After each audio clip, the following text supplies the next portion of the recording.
दर्द न अब सहाला हो,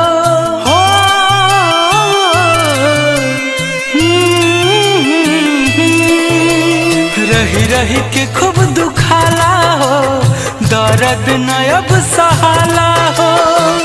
काहे खाती हो लाई प्यार, ऐ वैज्ञानिक मेरे यार, कर दो दिल के दवा का आविष्कार हो।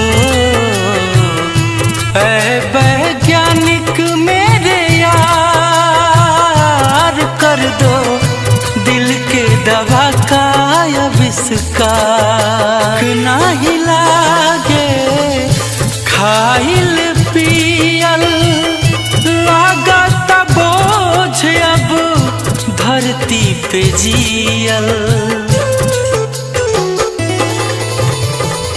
निक नाही लागे खाइल पियल, लागत बोझ अब धरती पे जियल। जगले हो जाता भोर हो, अखिया से गिरे लोर हो, सुनसान लागे संसार।